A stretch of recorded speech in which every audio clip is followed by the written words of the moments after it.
Hi guys, today సేమియా prepare చేద్దామని పాలు వేడి చేసా. బట్ పాలు వేడి చేసాక పాలు విరిగిపోయండి. విరిగిన పాలను ఏం చేద్దామా అని ఆలోచించా. వేస్ట్ చేయడం ఎందుకని కొత్తగా ట్రై చేశాను. నాకు ఒక థాట్ వచ్చింది, కలకండ్ ప్రిపేర్ చేద్దాం అనుకున్నాను. అది ఎలా చేద్దామో చూద్దాం. ఆ విరిగిన పాలు మొత్తాన్ని ఒక బౌల్లోని జాలితోని వడగట్టాను. అలా వాటర్ లేకుండానే చేసుకోవాలి. ఒక బౌల్లోని ఈ వాటర్ లేకుండా చేసుకున్న దాన్ని, పలిగిన దాన్ని ఆ కడాయిలోని వేపుకోవాలి.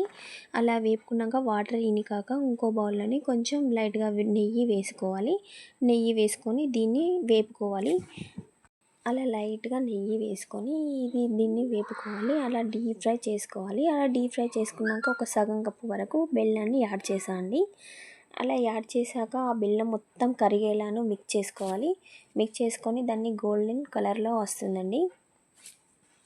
ఇలా చూపించిన విధంగా వేపుకోవాలి. అలా వేపుకున్న తర్వాత దాంట్లో కొంచెం నేను ఇలాచీ పౌడర్ వేసానండి. అలా మంచిగా డీప్ ఫ్రై చేసుకోవాలి. అలా వేసాక మనం ఇంట్లో ఉన్న డ్రై ఫ్రూట్స్ ఏవైనా వేసుకోవచ్చు. నా దగ్గర కాజు ఉండే, నేను కాజును వేసానండి. కానీ చాలా బాగా వచ్చిందండి. టేస్ట్ అయితే చాలా సూపర్ ఉంది. మా బాబు అయితే ఎప్పుడెప్పుడు తిందాం మమ్మీ, ఎప్పుడెప్పుడు తిందామని వెయిట్ చేస్తున్నాడు.